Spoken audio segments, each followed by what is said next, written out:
The Podcasting Dead is available on iTunes, Spotify, YouTube, and SoundCloud. Make sure to subscribe for more podcasts. And while you're at it, drop us a like. If you want to help support the channel and have access to extra content, secret contests, and more, make sure to search for us on Patreon.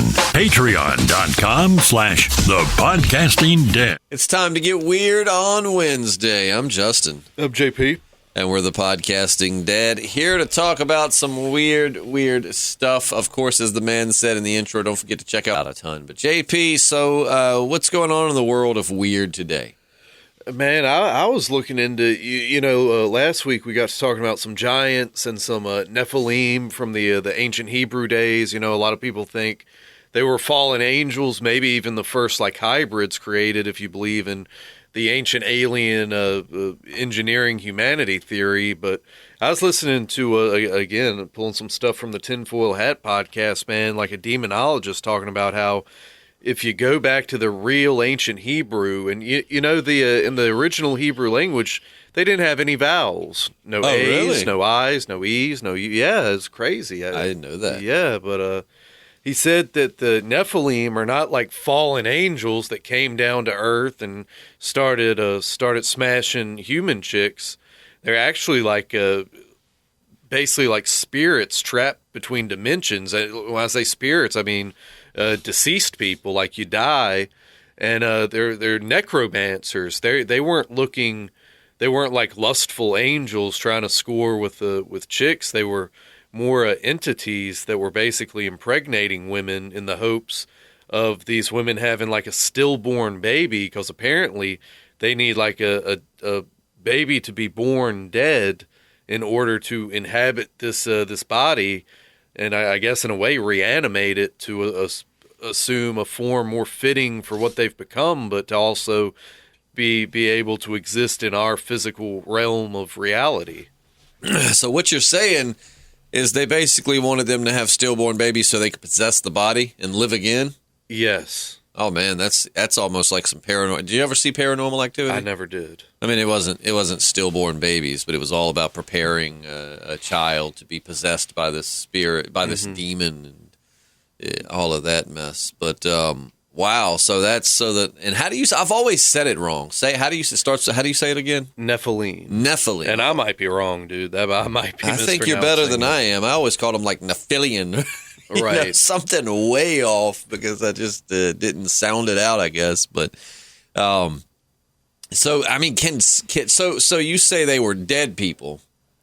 Yeah, basically between life and death. Right. They're stuck sort of between dimensions in a sense, and they want to exist again in our physical, like you and I exist on this realm of reality. Why do I keep saying that? This plane of existence. Exactly. And but yeah, apparently they're necromancers, which is something that manipulates the dead. And a lot of times they say that these entities, which some demonologists, exorcists, people like that, kooks, if you want to call them that. I'm not so convinced they're not just kooks, but they think that these entities, a lot of times when people experience mental illness, that's them basically trying to manipulate you into either killing someone, killing yourself, so they can manipulate you for their own means. I've always found it interesting. A lot of the paranoid schizophrenics, or they hear voices, right? And I mean, we can definitely, science has chalked it up to a mental illness, and I definitely mostly believe that it is indeed just a mental illness, because the brain is a very weird thing. But it always makes you wonder. I mean, where are those voices coming from? What if what if they really aren't crazy? I mean, if you were receiving vocal transmissions from another plane of existence, or just, whatever, then you would seem crazy to everyone. Yeah, man. I mean, a lot of times you hear of these mental patients almost speaking, it's almost like speaking tongues or speaking a language they couldn't possibly even know. You know what I'm saying? I mean, you hear accounts of that. It's wild. It really does make you wonder. Well, and two, we know that a lot of extraterrestrial accounts, getting into ETs here, a lot of extraterrestrial accounts, what's one thing that you hear? That these extraterrestrials speak telepathically. Like that they don't, they don't actually speak. They do it. So, I mean, if that was the case, then who's not to say that maybe some people aren't being spoken to and it's making them seem and driving them crazy? Well, I was telling you, we were talking yesterday before the Patreon cast. Jeffrey Dahmer, man, he was like, performing rituals that date back to, I don't know exactly when they date back to, but just ancient rituals where he would grind his victims' bones into powder and he'd be making these intricate patterns, like spreading it out in the yard, and doing weird stuff like that. And so a lot of people think people like him, just were possessed by a demon or, were already so evil and messed up that they just it was kind of like easy prey for a demon to sort of slip in there, and start making them do this weird stuff that they assumingly wouldn't have any knowledge of how to do or what the meaning would be behind it. I wish we had Julius here. I'd like to know the requirements for possession. Because I was watching Briar Manor, which is the follow-up to The Haunting of Hill House, and Briar Manor was good. I don't think it was as good as The Haunting of Hill House, but it was still I still very much enjoyed it. It was more of a slow burn kind of horror, right? But it had some really standout characters. I highly recommend it. It's a good show. But in that, it has to do a little bit with possession, not so much with demons, but just spirits possessing a body. And there's one point where this, little boy's in school, and I guess he's in a Catholic school, and he asks, they're talking about the scenario, and this isn't any big spoilers or anything, but they're talking about the part of the Bible where, Jesus cast the demons. And the teacher in the show says that depending on which account you read, some, say it was one man that was possessed by many demons, and some say it was two men possessed by many demons. But either way, Jesus drove the demons out of the men's bodies and into the swine, and they ran off a cliff. Right. To which you and I have joked about that poor farmer. It's like, there goes my livelihood right off the side of the mountain, possessed and shit. No more demons, but the village is going to starve now. No more demons, but how the hell am I going to feed my family? But he asks, do you have to give permission for demons and spirits to possess your body? To which the teacher says, in a sense, yes, you have to give permission. And that plays in later as to why he's asking that. But, so I'd like to know, what are the requirements?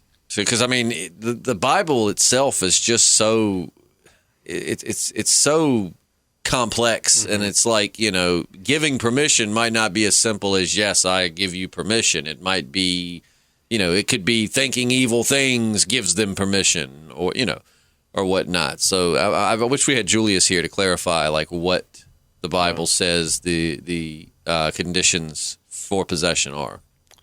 Yeah, I don't know. I definitely have heard some people, in that community say, like with Ouija boards, you hear some people say, number one, I don't, I think it's just something that the Parker brothers came up with. Well, it's made by what is it, Milton Bradley? Something like that, Isn't that the gaming company? It's made by a gaming company that brought you Battleship and all these other well-beloved games. And I don't know, it may predate that. I don't know how far back it goes. I could do a quick Google, but they say that there's really no safe way to use it, because they say the most frequently asked question on a Ouija board is what was it? It was like, just, can I enter? Can I come? Just basically asking permission. And, talking about like the spirit asked the question? Yeah, and they'll make you think they're your dear departed Uncle Bob or something, when actually you don't know who. It's kind of like getting on like Tinder or something. At the end of the day, you really don't know who's sending those pictures and who you're meeting up with at the Motel 8. So you're thinking you're inviting a dear departed loved one, to come chill with you, when in actuality it's freaking Hitler or something. Right. Well, that's what our friend Andrew, and if you're new to the channel, you can actually go to our YouTube. Now, our SoundCloud and iTunes and Spotify, I think, only keeps like the last 4 or 5 episodes of our podcasts, which are very, varied. This is about weird stuff. The next one might be, The Walking Dead. So if you want to go back, if you like this kind of topic, you can go to our YouTube channel where there's a complete archive of everything we've ever done. And we had this one where we had how many did we do of those? Like 4 or 5? Maybe 6. We had something like that. People tell us their encounters with ghosts and spirits and entities or whatnot. And we had a good friend, Andrew, in the studio. And Andrew, he pointed out that he doesn't believe in ghosts, that he believes in demons. Mm-hmm. That, when you think you're talking to a departed loved one or you're seeing whatever, it's actually a demon masquerading as that person to get close to you. Because they need that level of clearance, if you will, from you to let your guard down and to let them in. Which Julius, I think, said he disagreed. Did Julius believe in ghosts? We did a podcast with our friend, and again, if you're new, there's this friend we have, Julius. He's very religious, and he did one with us recently called God and Ghosts, which we slightly talked about God and Ghosts, and then Julius just kind of read us the Bible the rest of the time. It was a great podcast, don't get me wrong, but I don't know if we talked as much about ghosts as we'd imagine. But Julius does believe in ghosts, right? He does, yeah, he does. And so I don't know, man. I mean, it's a weird thing. I don't know which, because it's weird. The crazy thing is I'm not really. I think, I'm not going to say I don't believe in anything. I just don't know. You know what I mean? I'm kind of one of those. I'm not ruling out things like ghosts and religions and spirituality, but I kind of, as you said before, I kind of have to see it or experience it myself in order to become a believer, if you will. And, but I still believe, even though I really kind of consider myself someone who doesn't believe most ghost stories. I mean, I think there are some unexplained things in this world. But I think 9 out of 10 ghost stories, videos and such are just BS, or easily explainable. But I won't let nobody use a Ouija board in my house. Yeah, and apparently I'm not willing to risk it. You know what I mean? It is just a stupid little game and probably has no real world repercussions. It's probably all our mind messing with us because we freak ourselves out. But with that said, keep that mess out of my house. Yeah, and apparently one of the first examples of a Ouija board type thing goes back to the year 1100 AD in China. So I guess they have been around for a while in one form or another. Well, I've been told just trying to communicate with spirits is giving permission. Right. You know what I'm saying? Like, I remember being told a while back, and that wasn't even by anybody in church. I was told that, you attempting to communicate is permission enough. Mm-hmm. Which is interesting when you look at, you see that theme amongst the paranormal, vampires and the black-eyed kids and other spirits. It's all about permission. It's almost as if there is some spiritual guidelines set that they, like the black-eyed children, if you're not familiar with them, I think we did a podcast on them, but they are... Right. There are reports around the world, and it really kind of started in like the 90s is when it gained steam. I can't remember where he worked, but he was like a sportscaster or news. He was someone of note. Experienced these 2 young boys, like 14 and 12, he described. It came up. It was when Mortal Kombat was in theaters, the original, the only good Mortal Kombat movie we've had. And he said these kids came up and basically asked for a ride, and he just described it as this overwhelming sense of dread. And he was like, no, and they were very persistent and they were trying to get into his car and more or less constantly asking permission and almost like they were controlling his mind because he felt his hand involuntarily like drifting to the unlock button. Mm-hmm. And then he realized these kids had all black eyes and he reported about it like the next day. But since then, there have been reports from around the world, but the theme is always the same. These kids need permission. They'll knock on your door and, I've heard one report where they, knocked on this person's door and the person, went to the, just knew something was wrong and felt this impending sense of doom and noticed, these kids had all black eyes and they were like, hey, can we use your phone? And the person was like, no. And then it was like, oh, come on, we just need to call our mom. And then, the person told them no again. And then it turned to, I've got to pee. Can I use your bathroom? And then, no. And then I'm thirsty. Can I get some water? Like, they have to have permission to enter the threshold of your home. Yeah. And then, there's vampires. Vampire folklore is much the same. You have to invite them in. Demons and spirits, same thing. You have to invite them in. So, I mean, it could just be a running theme that's been recycled into tall ghost tales, but I mean, it could be something more. Maybe there is some kind of. You talk about living in a simulation. I mean, maybe there's code written that we I don't know. What are your thoughts on that?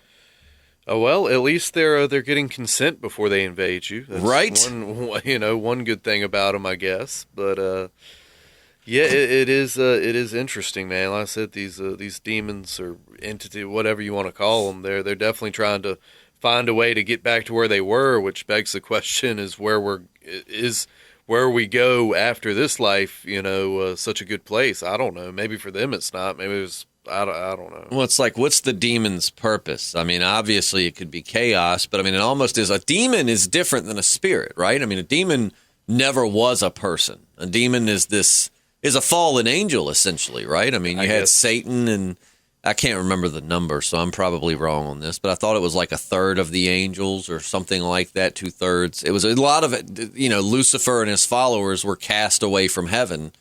And, so I mean, they never had life to begin with, not in the way that we do, not pleasures of the flesh. And it's like, with demons, it's like they want what they've never had, which is life. With spirits, it seems they want back what they once had, which is life. A great, great book, I'm telling you. If you can get through the beginning is a little bit slow and boring, but it's so worth it because George Norrie's Talking to the Dead. I've referenced that book many, many, many times. Obviously, doing a podcast like this, you could tell I love George Norrie's work. I think that his radio show Coast to Coast is, and Art Bell was awesome too before George Norrie. But they do such a good job of being non-partial, but letting the weird get out there. I mean, for all you know, George Norrie doesn't believe any of it, but he's damn ready to talk about it. Yeah. And in his book, Talking to the Dead, it talks about some very interesting, because he doesn't just throw in random ghost stories. I mean, the accounts that he describes, and it's co-written with the lady named Mary something. But a lot of the accounts have a lot of backing to them. They're not just an account. I mean, there are like multiple witnesses, or there's one guy. It's something Myers, perhaps was his name, but like he said, when I die. I'm gonna do something, and he gave somehow these two people on opposite ends of the world got the exact same message from him, and I mean there's a lot more to it than just that. But they talk about talking to the dead, and one account of the afterlife is that it's in stages. There are layers to being dead. The first layer or two would be what we would consider purgatory and hell.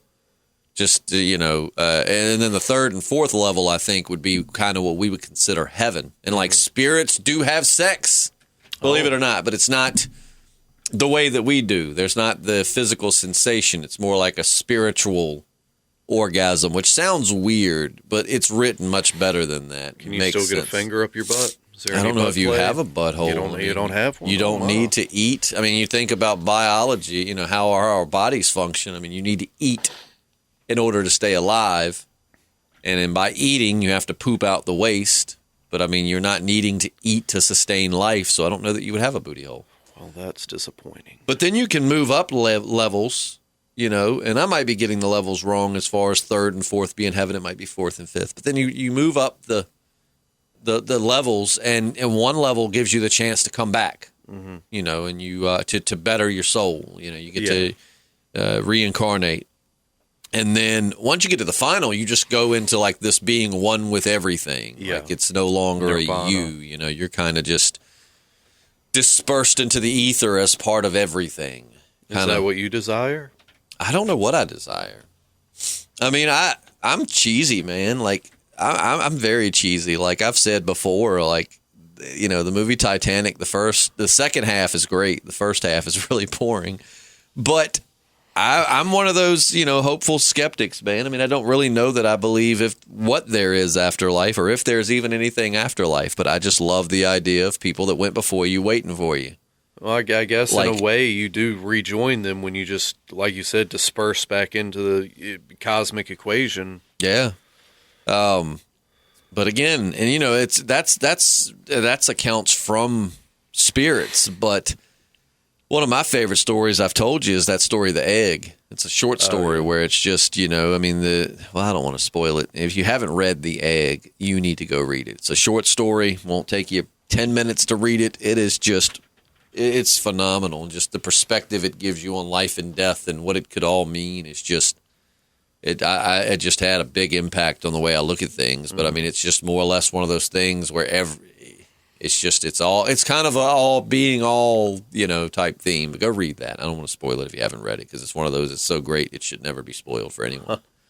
But I don't know. Like I mean, you tend to believe more in the, as you said in past podcasts, the possibility of not so much extraterrestrials or spirits per se, but maybe beings from other dimensions, other planes. Yeah, and a lot of people in this school of thought think that it's all connecting that way. The UFOs, the aliens, spirits, demons, fallen angels, whatever, that they are all basically coming from the same place, and it's not necessarily like a physical place. It's more of a interdimensional kind of dealio.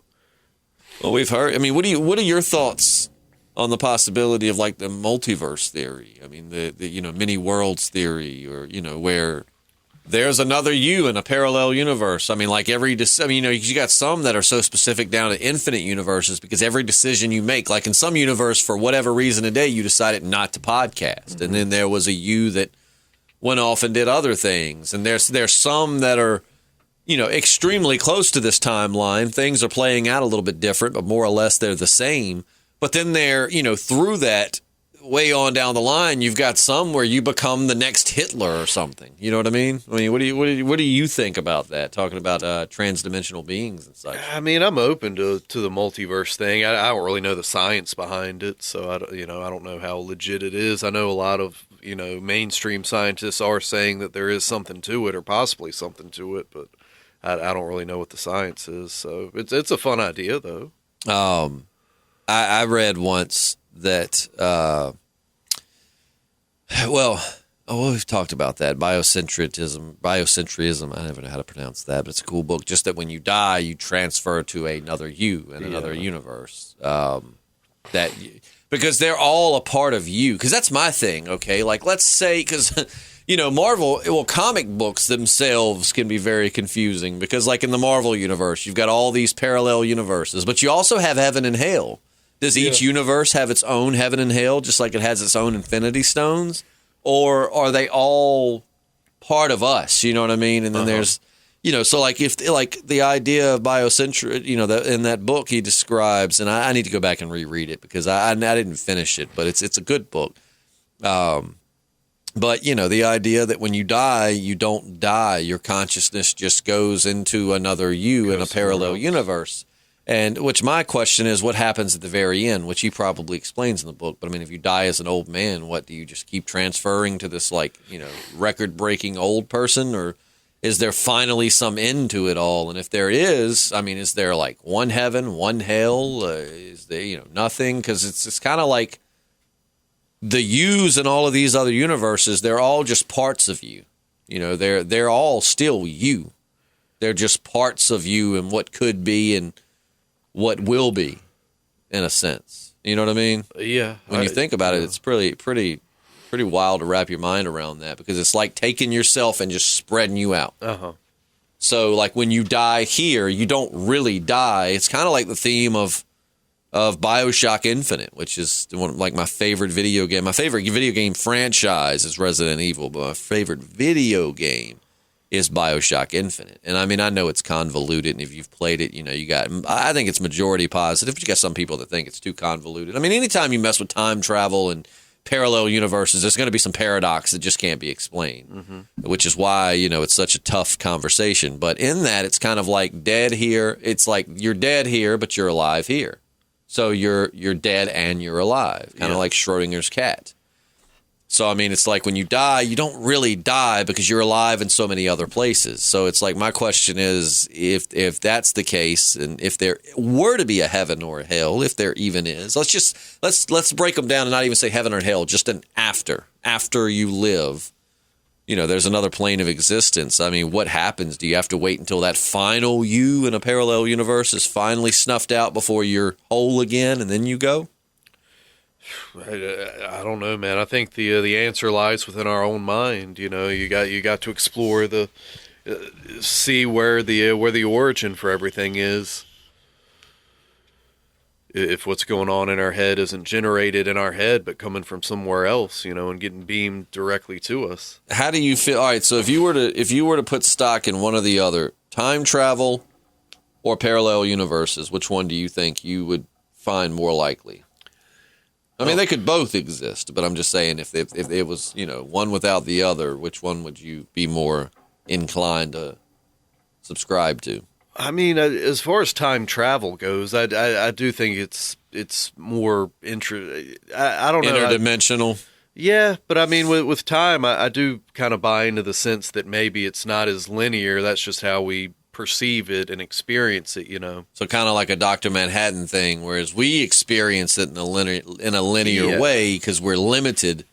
You know, Dr. Manhattan kind of existed outside of time and could see everything happening at once. You know, past, present, and future, all was just kind of like laid out in his, you know, vision is just like kind of like looking at a comic. Right. When you look at the first panel in the top left, American comics, because mangas go the other way. For American comics, you know, the top left panel, let's say, imagine you opened a comic book. The top left panel is the present. But once you get past it, it's now the past. And when the bottom right panel, which we'll say is the final panel for those two pages, that's the future. But by the time you get to it, it's your present, and everything behind it's the past. But you still are able to see it all. Past, present, and future. And so it's kind of like that's how I imagine Dr. Manhattan sees time. It's like it's just all laid out right there. It's all happening. Map, That was kind of a theme of The Haunting of Hill House that I like so much. If you haven't watched that show, man, if you don't mind some scares, because it's not terrifying, but it definitely has some parts that'll make you go, ooh, oh, shoot. You know, like especially it's got a few jump scares in there that are pretty good, but you know, they explain that at one point, and that's not a big spoiler because there's still a lot. That whole thing is complicated. But, you know, she explained, like there's an explanation that time is not a straight line. Time more falls around us like raindrops. It's more like raindrops than it is linear. And it is interesting that, I mean, so if time is not linear in the way that we perceive it, I mean, what does that mean? Is that kind of like predetermination? Like there are set things that will happen that we just don't see, or you know what I mean? Yeah, that's the question. Do we really have any control over our own destiny?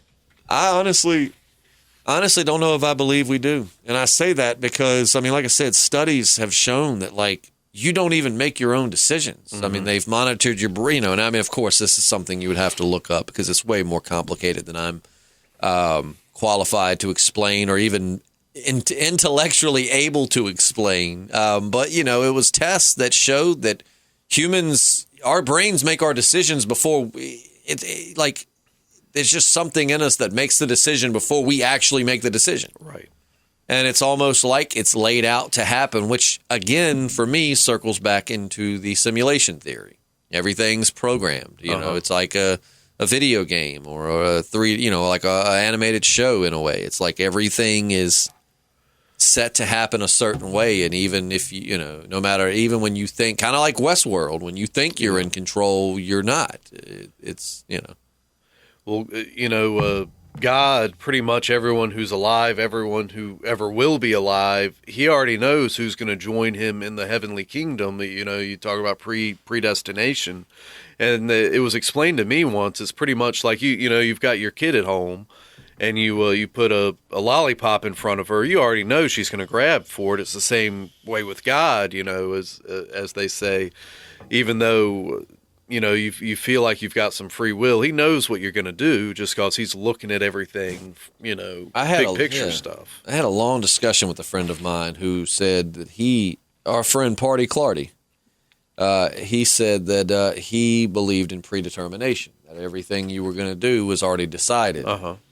And, you know, he was explaining it from like a religious perspective. And I was like, well, that's not fair. He's like, how so? I'm like, so the people that are like terrorists and blow up hundreds of people, or like the 9/11 terrorists, so they were born to become terrorists and go burn in hell forever? Yes. Like, to me, that just doesn't seem fair. How do we have free will if everything is predetermined? And people will argue, oh, well, you have choices. And I mean, I could more take it as God sees a bunch of possible endings to your story. Like, God sees all the paths you can take, but he, you know, doesn't.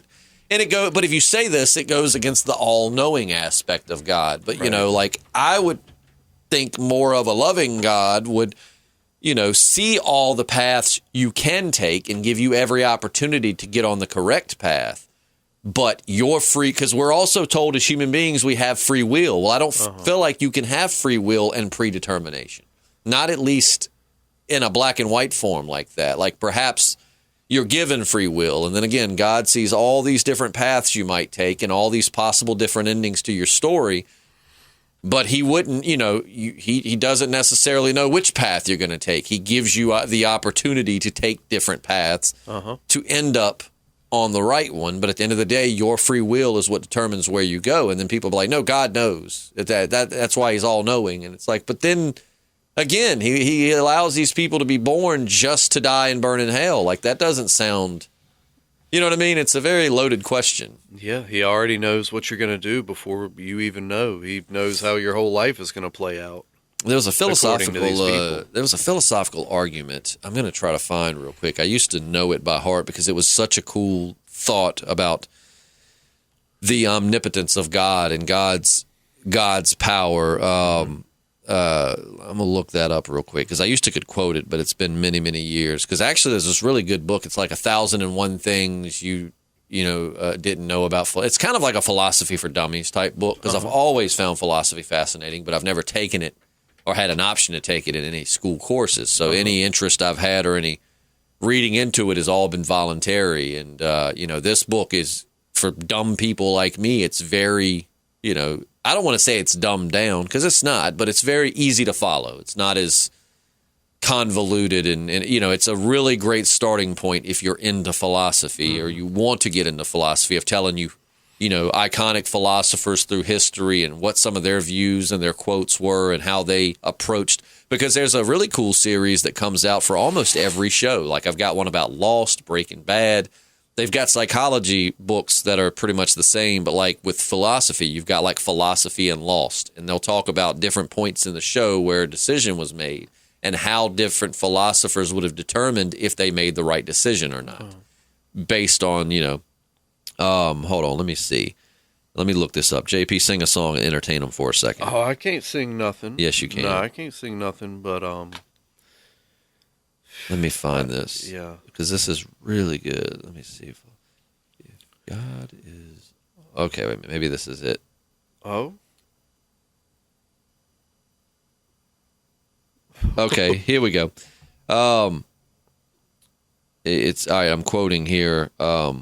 This is from the Standard Encyclopedia of Philosophy, but this is more or less the same thing. Thus, if, for simplicity, we focus on a conception of God as all-powerful, all-knowing, and perfectly good, one very concise way of formulating such an argument is as follows. If God exists, then God is omnipotent and morally perfect. If God is omnipotent, then God has the power to eliminate all evil. Hold on, let me go into the actual article because it didn't give me as much as I thought it would. Damn it. Well, more or less, basically what it's saying, I'll bring that book but it's saying like if God is omnipotent, then he has the power to stop all evil. Mm-hmm. But if God is truly good and does not stop all evil, then he's not truly good. Right. You know what I'm saying? Like it's kind of one of those, and I mean, I'm butchering this terribly, and I apologize for anyone that may actually know this, but it's more or less saying like if God's omnipotent and all powerful and pure good, then that means he has the power to stop all evil.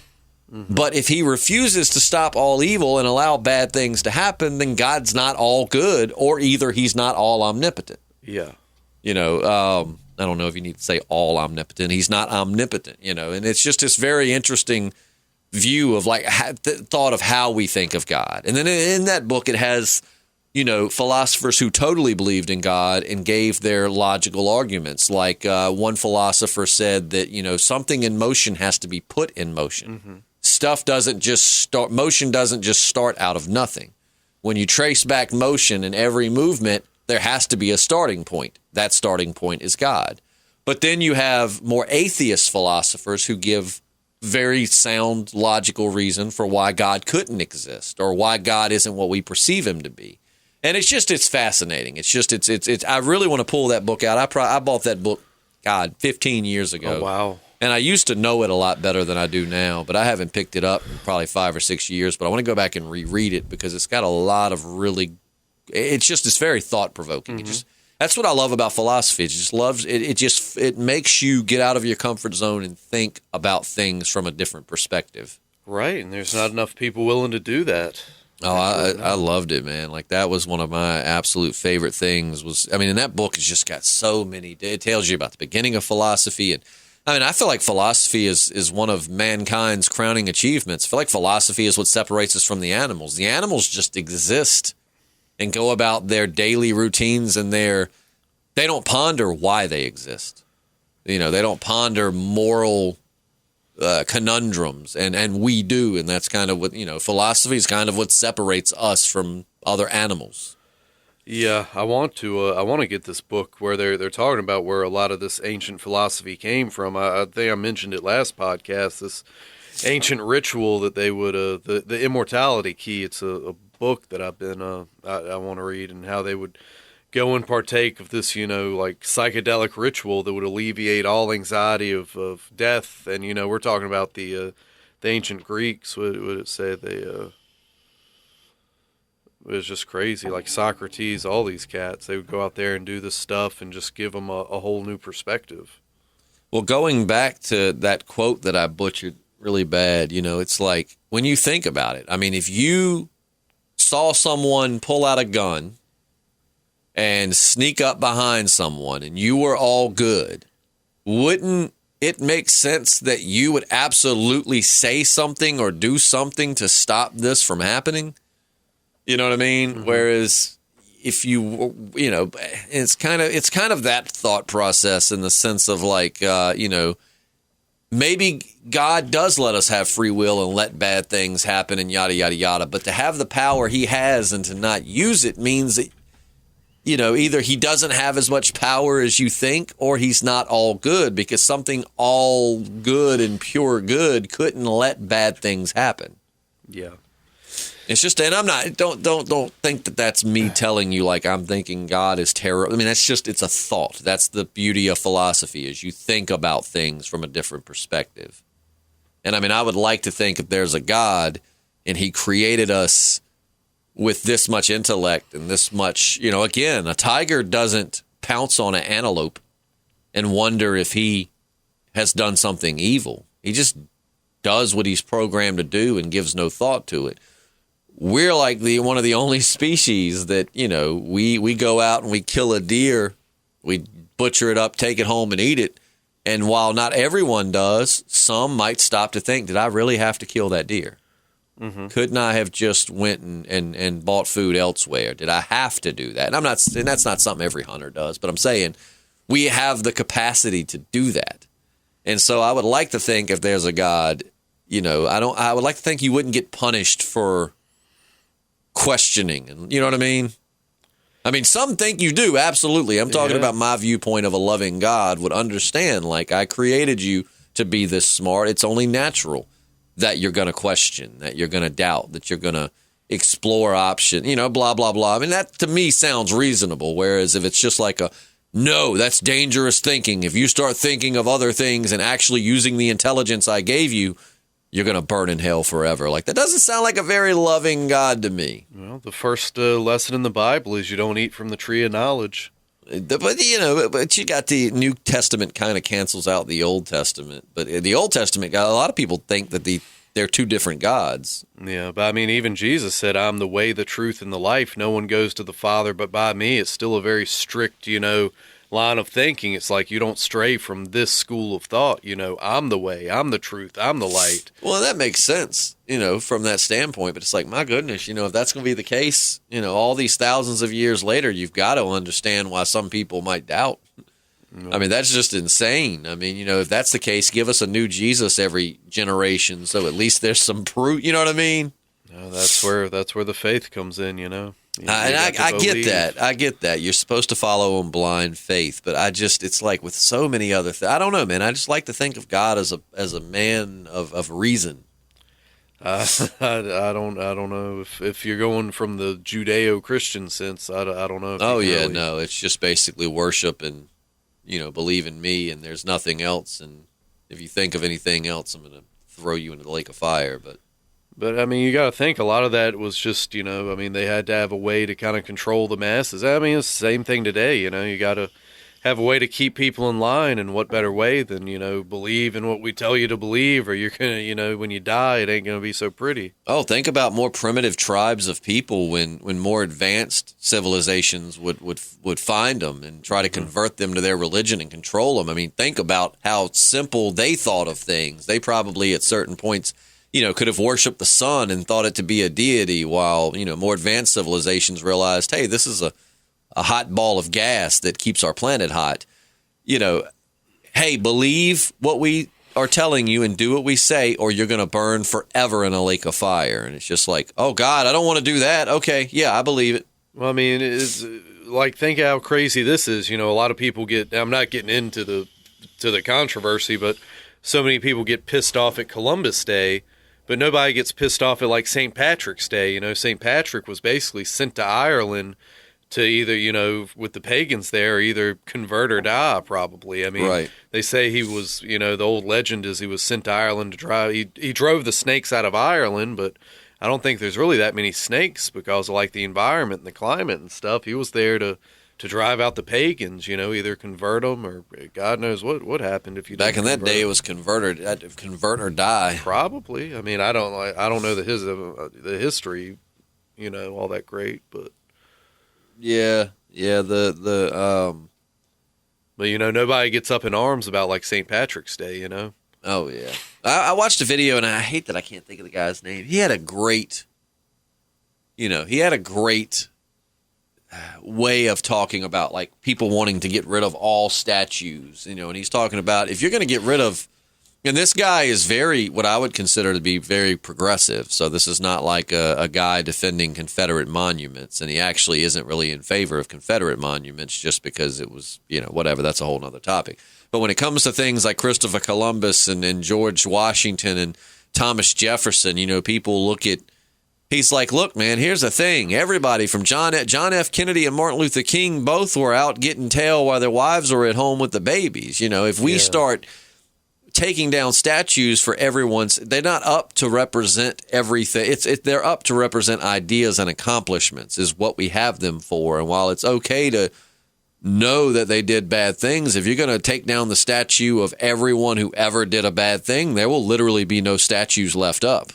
You know, they represent more the accomplishments than they do the person. You know what I mean? Right. Thomas Jefferson, he owned slaves, which is, you know, of course, a terrible thing. But his statue is not up for that. It's up for, you know, being the father of America. And, you know, it's one of those things where you acknowledge the bad, but it's more so it's our history. You know, good or bad, it is our history.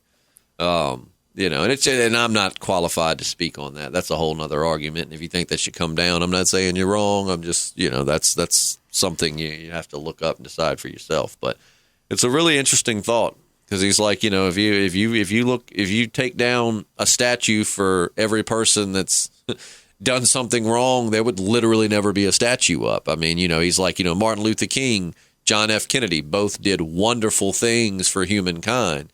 But they also, you know, did some shady stuff too. And it's like, you know, that while that's true and that's unfortunate, also we have the statues up to remember the good things they did. You don't look at a picture of your mom and think about that time she slapped you across the living room for picking up the remote. It reminds you of the, you know, the good times, which that's a bad example. I know, not even close to the same thing, but yeah, it's wild stuff, man. What you looking up over there? Oh, you just got me thinking about Thomas Jefferson, and him and old Sally Hemings, man. I didn't know she was the half sister to his actual wife. Oh, really? Sally Hemings, yeah. I think he was hitting that super young too. Oh yeah, like you learn with Thomas Jefferson, he had a ton of illegitimate mixed children. Yeah, he was a little skeezy. A lot of them back then were. So they said Ben Franklin was like all about the booty. Well, back then, man, I mean, you think about it. You give men pretty much full reign to do whatever depraved stuff they want. I mean, they're gonna do some messed up stuff. Oh yeah. Yeah. Score for women's rights as we've moved into the more modern age. Yeah. But yeah, I don't know. What are your thoughts, dear listener, on things like the multiverse? What are your thoughts on time travel? What are your thoughts on God's role in our existence or the lack thereof? What do you think? I mean, that's the entire point of this podcast, is not to sway you in any direction and not to convince you of anything, but that's what we're doing, is just openly discussing things. And this is so what do you think? And again, keep that in mind before you go to the comment section and start railing about something we've said that's set you off. I'm not saying anything that I have said to be true. We're discussing thoughts and ideas and different ways of approaching and looking at things. I mean, I feel like it's only in our nature to question.